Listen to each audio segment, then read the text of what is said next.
Because it's all well and good for both sides of the political directorate to talk, with platitudes about we need to do this, and civil society to say we need to do that. What we need is execution.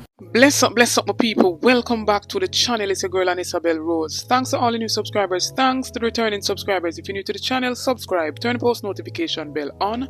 Put it on all so you won't miss an upload from me. On the road to 20k, help me to get there, my people. So in this one, my people, the DPP, Paula calls for severe punishment of adults who battered a 14-year-old little girl in Clarendon. And in the same breath, my people, she criticized the church. As well as we're seeing where the chairman of the Jamaica Labour Party's Public Relations Committee, Nesta Morgan, comes out in defense of a video circulating with children painting green and white in the Prime Minister's constituency. Stay tuned for the details of this video. Don't forget to like, share and subscribe to the channel. Also, my people, I've created a new channel and I want to go over there, subscribe and get that channel to 1,000 subscribers. It's called Bell Rose Shorts Media.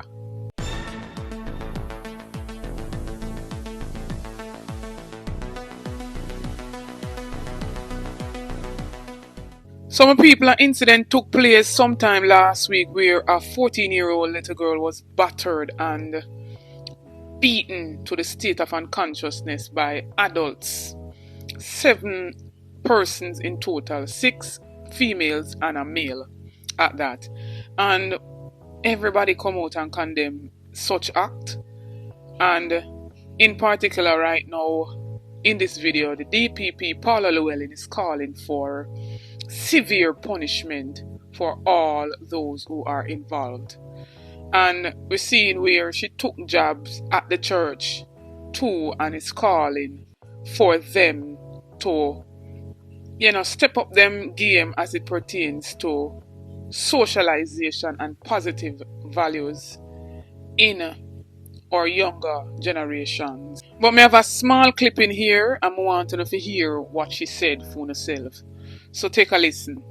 There also, I believe, needs to be a review. I think it is overdue of the sentencing guideline that was put out by the judiciary about maybe 7 years ago, where even more latitude is given to the judiciary. Sentencing, where if children are obviously going to be collateral damage or they are killed or maimed, that it also be reflected positively in the sentencing. I don't think this is a time to be formulaic in terms of one dealing with children being murdered as collateral damage because of a love triangle.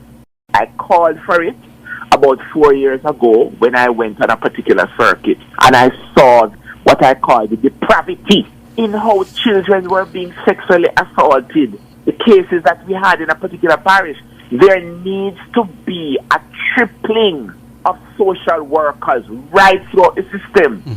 Because it's all well and good for both sides of the political directorate to talk, with platitudes about we need to do this, and civil society to say we need to do that. What we need is execution. The particular policies and programs, the well-resourced in terms of the different agencies to have intervention in a lot of these homes, in some of these communities where I believe, and I say to the greatest of respect, being somebody who attends church, that there has been a retreat by the church in a lot of these communities, a retreat as a socializing factor. But then maybe the church may argue that we are in the age of TikTok and social media, and we have a society, especially with the young people, and what I call delinquent parents, and people who know nothing about parenting, who prefer to have their children's values and attitudes be shaped by TikTok and social media. And as me say, my people, this whole level of conflict resolution, you are going to need a holistic approach. And everybody have to take some accountability We can't always try to point fingers and point at other persons. We all have to take accountability. And as me say, this whole crime and violence thing here, and not just a one person thing, is everybody's business, and everybody have to come on board to rectify this problem that we're having in our society today. Moving right along, my people, we're seeing where this video was circulating in the Prime Minister's constituency, where young children were painting sidewalk in green and white. And a whole heap of backlash come behind it, and persons say Prime Minister wouldn't be aware, and children oftentimes go out and help, somewhat justifying, right? While another set say a child labor and all of that. Which in way me agree say a child labor, we're seeing that it's child labor. And I'm saying that not picnic enough a take part in a political nothing. Picnic must stay in them house. When political things are going, picnic must stay separate and apart from it. However, Robert Nesta Morgan, who is the party's public relation chairman, comes in the defense of Prime Minister Andrew Holness, as always. I want to hear what I have to say, my people.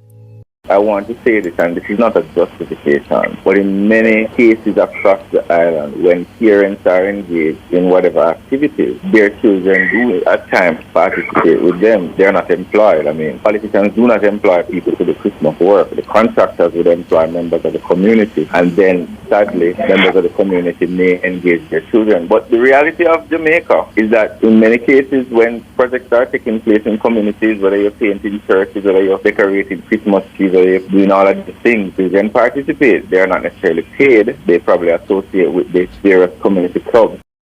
Based on the fact that I know the area very well and I've interacted with community members, up to the day I was canvassing the community. And West Central St. Andrew is no longer a politically charged environment where political parties and people are at war. There are many persons who support PNP who live on Tower Avenue, which is a stronghold, and there are many persons who support the JLP who live at Mall Road. On a principled perspective, you can argue that persons going into communities and trying to paint particular political colors can lead to. I think this one would be a bad example. One, because it has been there for a very long time and nobody had a problem with it, and the community members are the ones who did it. And two, because in this circumstance, we have not heard of a complaint by anyone.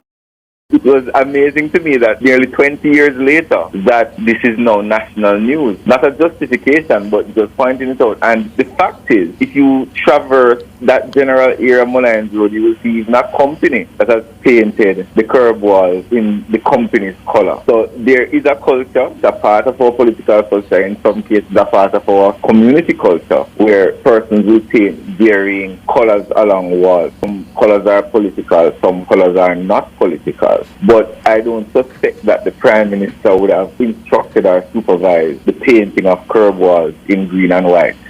So having heard him saying all of that, my question is, who provided them with the color paint?